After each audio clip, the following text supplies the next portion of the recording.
The big hall at the Space Military School got quiet. Commander Kextal walked slowly to the front. He had 4 arms covered in old battle scars. His bug-like eyes had seen terrible things. Young soldiers from many different alien races sat and watched him. "You have heard stories about humans," Kextal said in his deep voice. "Stories about the race from the far edge of space, the ones who changed how we think about war. Today I will tell you what really happened." He turned on a light, screen that showed star maps from long ago. 50 years back, we first heard radio signals from Earth. We thought they were just another weak planet. Their ships were slow. Their weapons were simple. They fought each other all the time. We thought they would be easy to beat. A young blue alien raised his hand. "Sir, why did we attack them?" Kextal made a clicking sound with his mouthparts. It was like a sad smile. "They had things we wanted, rare metals and crystals. We thought we could take their planet in a few days. Maybe they would fight a little, but what we found was something that still gives me bad dreams." The light screen changed to show Earth's solar system. Captain Pete Davis was in charge of the first human ship we met. It was called the Liberty, just one small ship with old rockets. My team had 12 fast fighters. We thought it would be like shooting practice. Kextal stopped talking for a moment. His eyes looked far away. Davis did something crazy, something no smart commander would do. When his gun stopped working and his ship was breaking apart, he did the impossible. He made his ship's power source explode and flew right into our biggest ship. The young aliens moved around in their seats. They looked scared. The blast destroyed half our ships and killed our leaders in one move. Kextal went on. Davis killed himself to hurt us. We had never seen anything like it. He looked at all the young faces watching him. That was lesson number 1 about humans. When you beat them, they don't give up. They get more dangerous. The room stayed quiet. Everyone was thinking about what they heard. "After Davis died, we thought he was just one crazy human," Kextal said. "Surely the rest would be normal. Surely they would surrender when they saw our big fleet. We were so wrong." He changed the star map again. "Admiral Vorthak brought 300 ships to Earth. The humans maybe had 50 ships total. The math was simple. We should win easy." A green alien girl spoke up. "What happened next, sir?" "The humans sent us a message," Kextal replied. A woman named General Lisa Parker was their leader. She said we had 30 seconds to leave or they would show us why humans survived ice ages and wars and diseases. Then she started counting down. Kextal's voice got quieter. Our admiral laughed. 50 ships against 300? It was impossible for them to win. He told us to attack. The light screen showed pictures of the battle. But the humans had a surprise. They put bombs in space around their planet. Not regular bombs. Big fusion bombs from their old wars, all connected together. The alien students gasped. "We flew right into their trap," Kextal continued. 60 of our ships exploded in the first minute. But that was just the start. He showed more battle pictures. From behind their moon came more human ships, not 50, 200, all new. Designs we had never seen. Captain Ryan Bell led them in a ship called Vengeance. Kextal walked closer to the students. Humans used their moon like a slingshot. They made their ships go incredibly fast, faster than should be possible. They turned their own ships into flying bombs. A student with tentacles asked, "How could they do that?" "They plan everything," Kextal answered. "While we thought they were weak, they were getting ready for war. Every human learned to fight. Every ship became a weapon. They had been waiting for us." He showed the chaos of the space battle. "We fight in neat lines. We follow rules. We try to be civilized." Humans threw out every rule. They used broken ships as weapons. They crashed into us on purpose. They worked together perfectly. The light screen showed human ships doing impossible things. Flying through asteroid fields, using planets for cover, attacking from every direction. Commander Amy Watson proved how dangerous they were, Kextal said. Her ship Defiant got hit by our biggest gun, a plasma cannon that should have turned her ship to dust.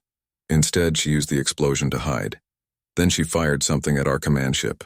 He paused dramatically. A metal rod moving at almost light speed. When it hit, the explosion was like a nuclear bomb. In that moment, we knew the truth. We were not fighting primitive humans. We were fighting humans who had turned science into weapons. The room was completely silent now. Every alien student was scared. Captain Watson died in that attack, Kextall finished, but she took our command ship and 200 of our best officers with her. One human woman changed the whole battle by sacrificing herself. He turned off the light screen and faced the students directly. That was our first real fight with humans. We learned they don't fight to win battles. They fight to win wars. They don't care about their own lives if they can hurt their enemies. And they never ever give up. A young alien raised a shaky hand. "Sir, are humans evil?" Kextall thought for a long moment. "No, young one. They are not evil. They are something much more dangerous. They are survivors in a galaxy full of races that surrender when things get hard. Humans are the ones who fight harder when they are losing." The old commander looked at each student. "Remember this forever. Never make humans your enemy if you can help it. Because they will do whatever it takes to win, even if it means dying in the process." Commander Kextall moved to the next part of his story. The young alien students leaned forward to hear more. "After Captain Davis crashed his ship into ours, our leaders back home said it was just bad luck," Kextall continued. "They said one crazy human did not mean all humans were crazy. Admiral Vorthak decided to teach Earth a lesson. He brought the biggest fleet ever seen, 300 warships. The light screen showed hundreds of alien ships moving toward Earth. They looked like metal sharks swimming through space. Our spies told us humans had maybe 50 ships total," Kextall said. "Old ships, slow ships. We thought this would be easy. We sent a message to Earth demanding they give up." He played an old recording. A human woman's voice filled the room. "This is General Lisa Parker. You have 30 seconds to leave our space, or we will show you why humans have survived everything nature could throw at us." 29, 28, 27. Admiral Vorthak laughed so hard he nearly fell over. Kextall remembered. 50 ships against 300? The math was simple. We would win in minutes. He gave the order to attack. The old commander's voice got serious. But humans had prepared a surprise. They had been busy while we were coming. They put thousands of bombs in space around their planet. Not small bombs. Huge nuclear bombs from their old wars on Earth. A young alien with purple skin raised her hand. "How did they get so many bombs?" "Humans almost destroyed themselves many times," Kextall explained. "They made enough nuclear weapons to kill their whole planet 10 times over. Instead of throwing them away, they kept them. They turned their old weapons into space mines. The light screen showed what happened next. Our ships flew right into their trap. The bombs exploded in chains. One bomb set off the next one and the next one. In 30 seconds, 60 of our best ships were gone, destroyed by their own old weapons." The students looked shocked. One small alien squeaked in fear. "But that was just the beginning," Kextall continued. "From behind their moon came more ships. Not 50 ships. 200 brand new ships we had never seen before. Captain Ryan Bell led them in a ship called the Vengeance. The battle scene played on the screen. Human ships moved in ways that seemed impossible. They used their moon like a giant slingshot," Kextall explained. "Their ships went so fast they became like bullets. Each ship was moving fast enough to cut our ships in half just by hitting them." A student with big eyes asked, "How could they move so fast?" "They had been planning this for years," Kextall answered. "Every human on Earth knew this day would come. They prepared for war while we thought they were weak. They studied our ships. They learned our tactics. They made new weapons just to fight us." The battle grew more intense on the screen. Human ships were everywhere, attacking from all directions. "We fight in straight lines," Kextall said. "We follow rules. We try to be civilized." Humans threw away every rule. They used broken ships as weapons. They crashed into us on purpose. They worked together like they had one mind. He zoomed in on one part of the battle. Commander Amy Watson showed us how dangerous humans really were. Her ship, the Defiant, got hit by our biggest plasma cannon. The weapon should have turned her ship into dust. The students watched as the human ship got hit by a massive energy beam.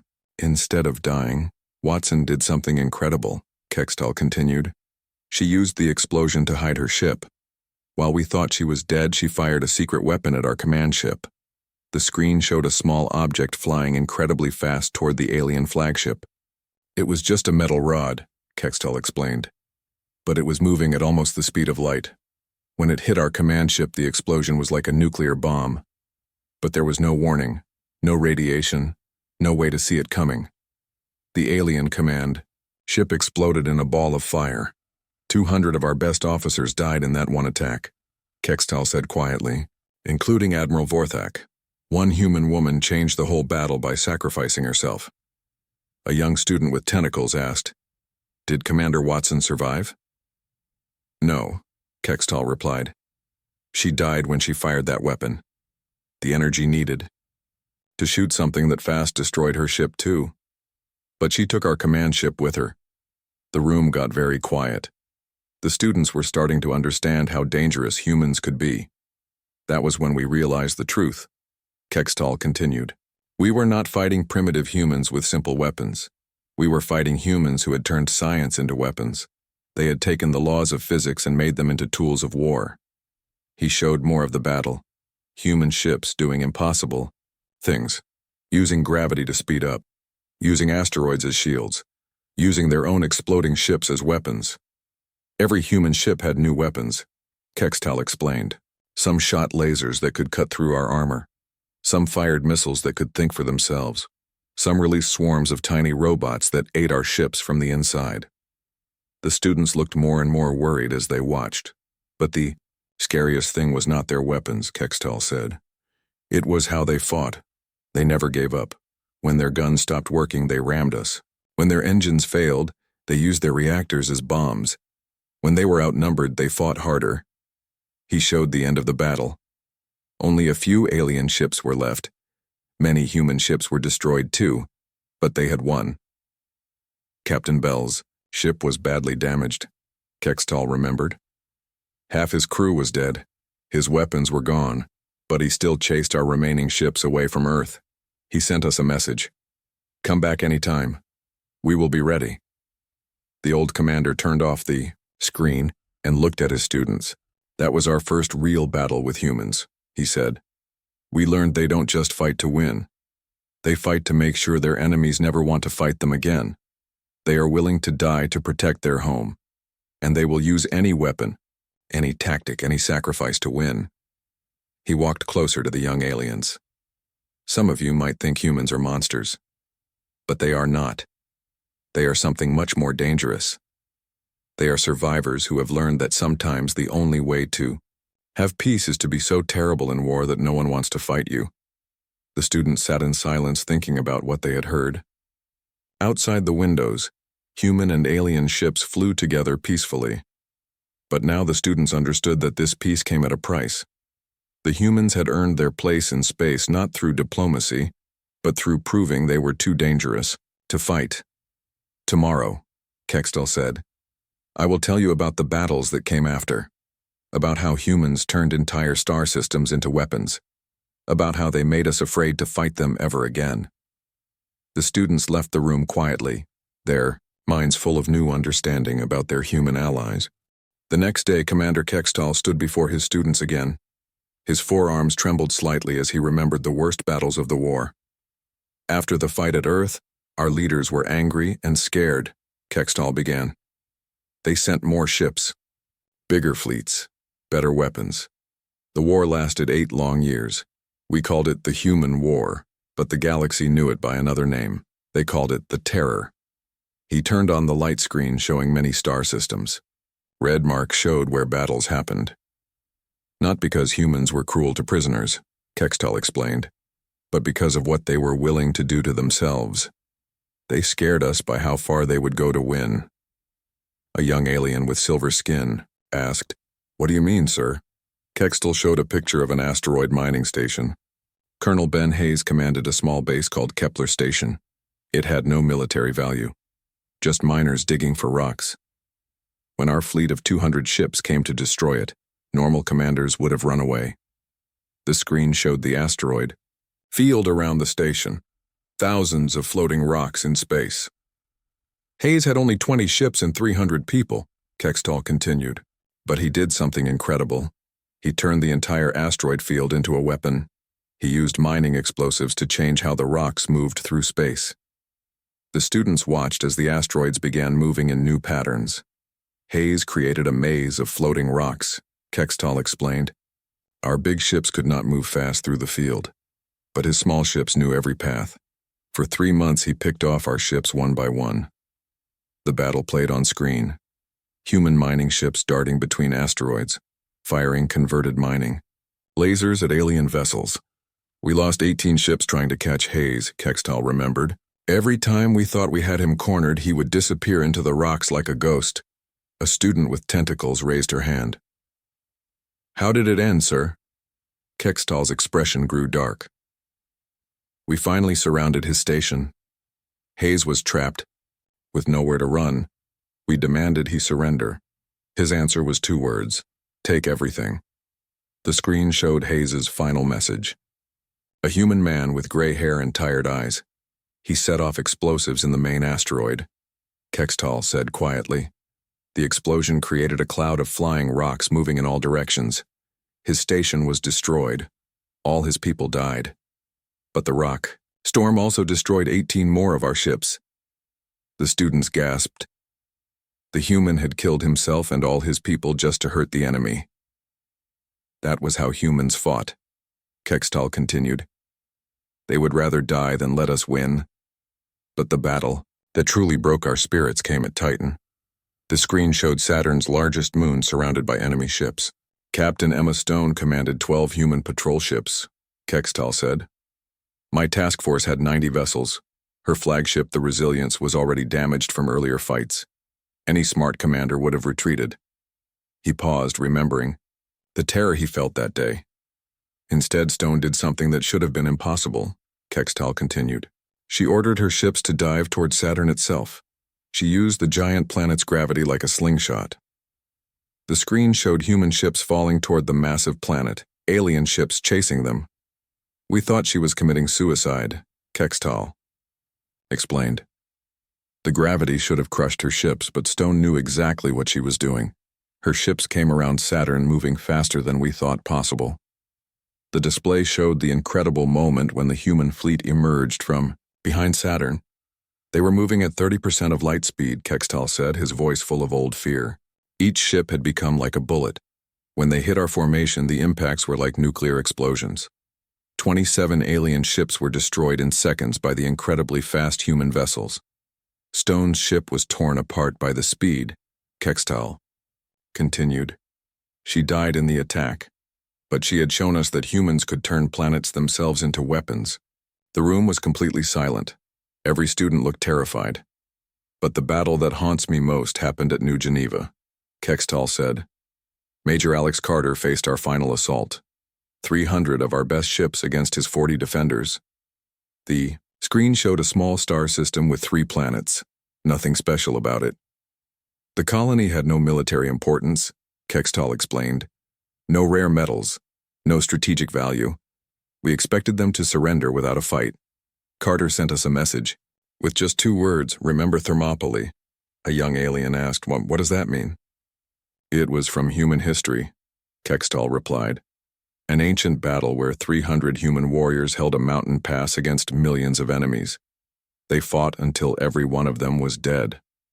The screen showed Carter's ships arranging themselves in a defensive line. Carter's forces held us for 72 hours, Kextall continued. They used every trick they knew. When their bullets ran out, they crashed into our ships. When their engines failed, they made their reactors explode. When everything seemed hopeless, they kept fighting. The battle was incredible to watch. Human ships fighting with desperate courage against impossible odds. One by one, Carter's ships were destroyed, Kextall said. But each one took several of ours with them. They fought like every battle was their last battle. Finally, only one human ship remained on the screen. It was broken and burning. Carter's flagship was the last one left, Kextall continued. We surrounded him. His weapons were gone. His engines were dead. We told him to surrender. The old commander's voice dropped to a whisper. Carter activated what humans call a dead man switch. His ship's reactor went critical.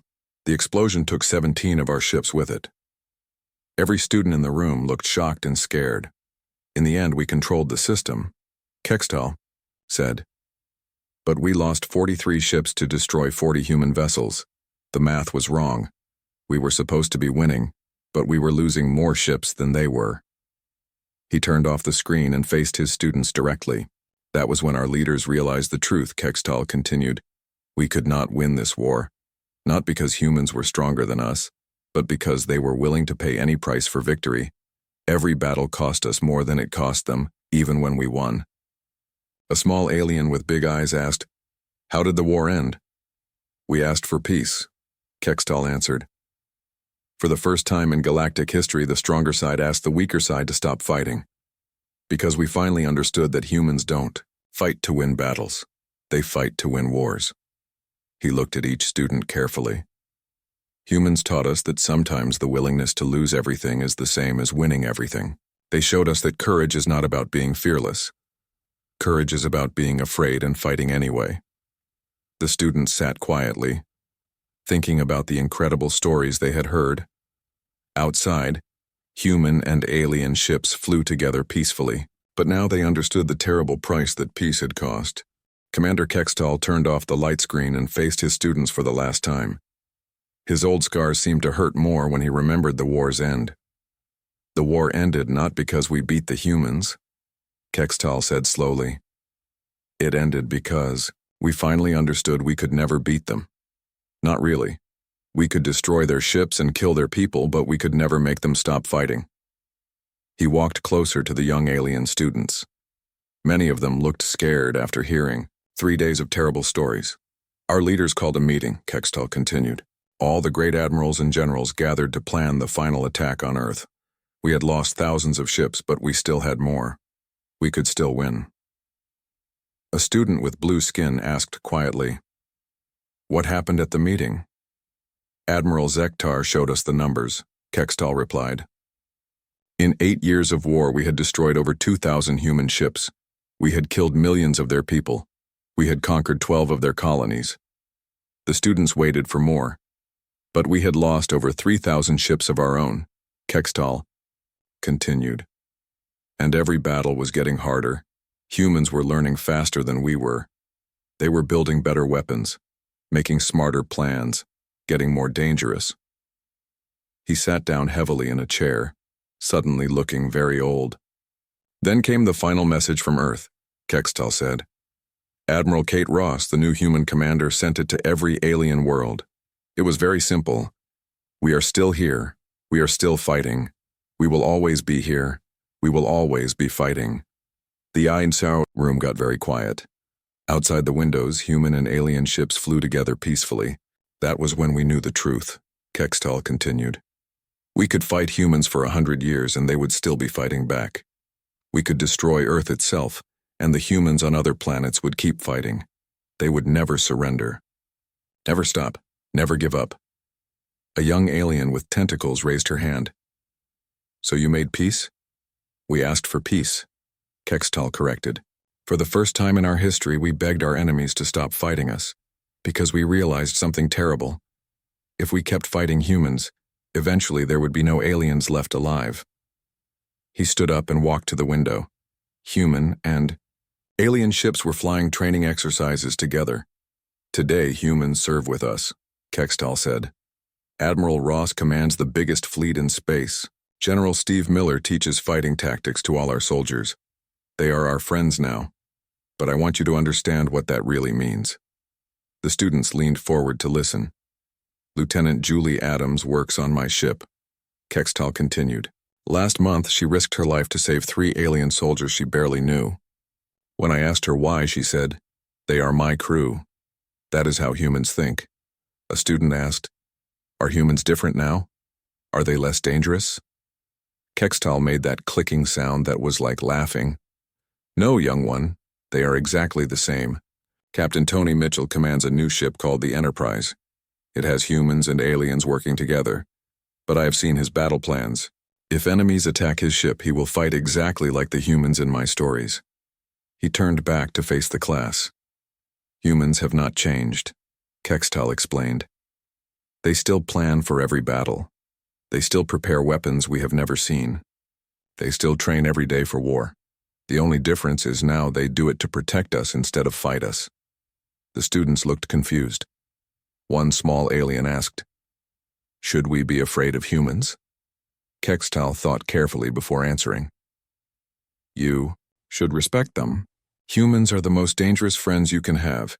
They will die to protect you. They will fight impossible battles for you.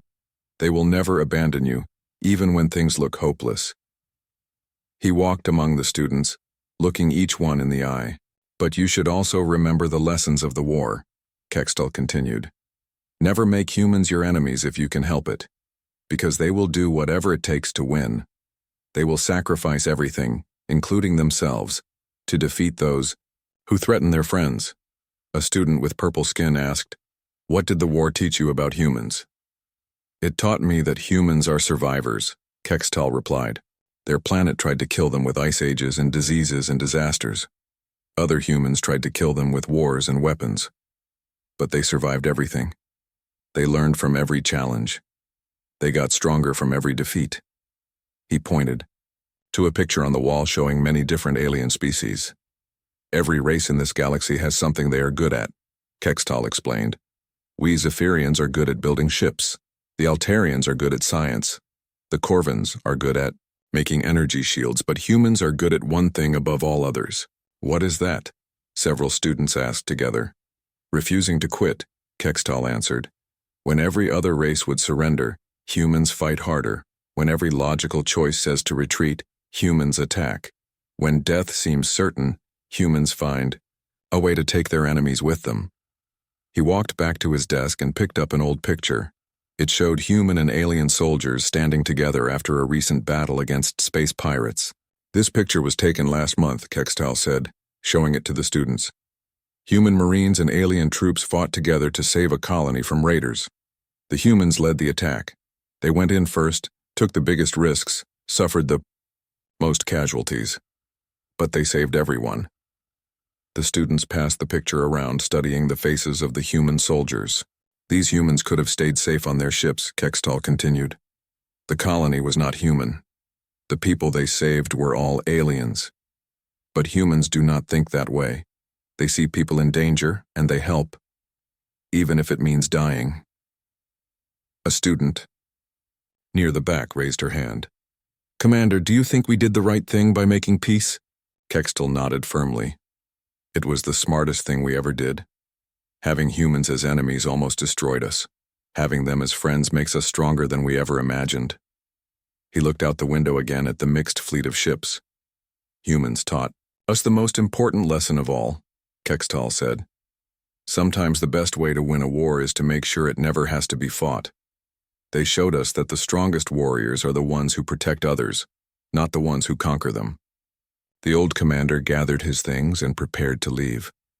"Remember everything I have told you," Kextal said to his students. "Remember that courage is not about being fearless. It is about doing what is right, even when you are afraid.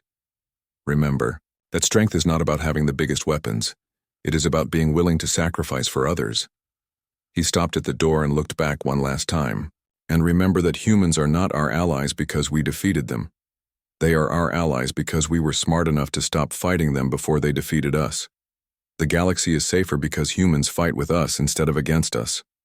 As the students filed out, they talked quietly about everything they had learned. The war stories had scared them, but they had also taught them something important. Sometimes the most dangerous enemies make the most loyal friends. And somewhere, in space, human ships continued their patrols, protecting a galaxy that had learned to respect the species that refused to surrender. The end.